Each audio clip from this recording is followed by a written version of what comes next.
নম্বর গ্রাম পঞ্চায়েত অফিসে surprise visit করলেন BDO. সময় মতো প্রধান সহ কর্মচারীরা অনুপস্থিত থাকায় বিরক্তি প্রকাশ করেন তিনি। নাগরিকরা যাতে ঠিকঠাক সরকারি পরিষেবা পায় সেই উদ্দেশ্যেই ফুলবাড়ি ১ নম্বর গ্রাম পঞ্চায়েতের অফিসে সারপ্রাইজ ভিজিট করেন রায়গঞ্জের বিডিও প্রশান্ত বর্মন। এদিন সকাল ১১টা ৩০ মিনিট নাগাদ গ্রাম পঞ্চায়েত কার্যালয়ে গিয়ে দেখেন অফিসে কেউ নেই, কিন্তু কয়েকজন নাগরিক ইতিমধ্যেই পরিষেবা নিতে সেখানে চলে গিয়েছেন। তার কিছুক্ষণ পরেই কার্যালয়ে দুজন কর্মী আসেন। এদিকে প্রায় ১২টা বেজে গেলেও অধিকাংশ আধিকারিক বা কর্মচারী অনুপস্থিত।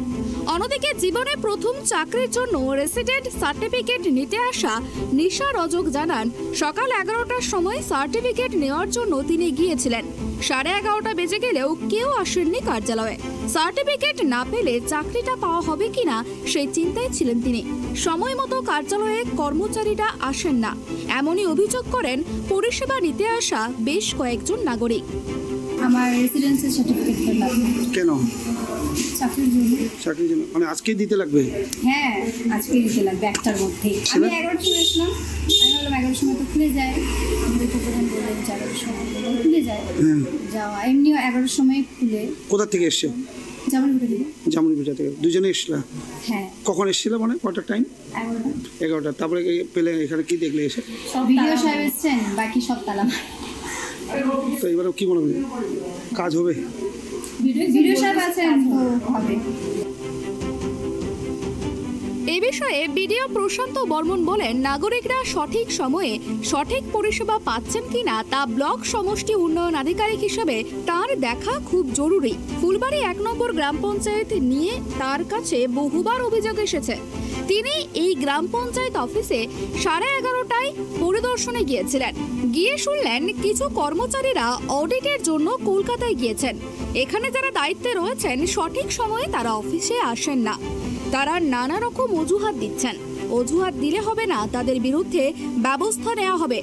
এছাড়াও নাগরিকদের থেকে কিছু অভিযোগ পেলাম, তারা লিখিতভাবে জানালে কর্মচারীদের বিরুদ্ধে ব্যবস্থা গ্রহণ করা হবে বলেই জানান তিনি। আমি আপনারা জানেন যে আমি রাজগঞ্জে আসার পর গ্রাম পঞ্চায়েত থেকে শুরু করে আমাদের যে সরকারি প্রতিষ্ঠানগুলো আছে সঠিক সময়ে কর্তব্যরত কর্মচারীরা আসছেন কিনা এবং একটা যেটা লক্ষ্য যে নাগরিককে পরিষেবা দেওয়া হচ্ছে কিনা সেটা হচ্ছে এবং তারা সেই পরিষেবাগুলো পাচ্ছে কিনা সেটা আমার দেখা খুব জরুরি, যেহেতু আমি সমষ্টি উন্নয়ন আধিকারিক। তাই আপনাকে আজকে আমি ফুলবাড়ি 1 গ্রাম পঞ্চায়েতে এসেছি।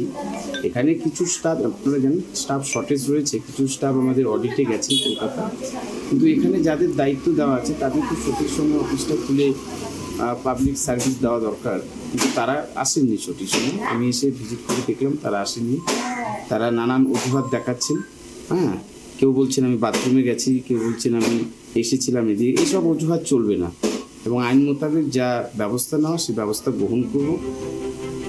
এদিন পঞ্চায়েত অফিসে কর্মচারীদের প্রতি বিরক্তি প্রকাশ করেন বিডিও। সঠিক সময়ে না আসা বেশ কয়েকজন কর্মচারীকে ধমকও দেন। এরকম ঘটনা পুনরায় ঘটলে কর্মচারীদের বিরুদ্ধেও ব্যবস্থা গ্রহণ করা হবে বলেই জানান তিনি। শিলিগুড়ি থেকে ঋষি চ্যাটার্জির রিপোর্ট, ট্রাইব টিভি বাংলা।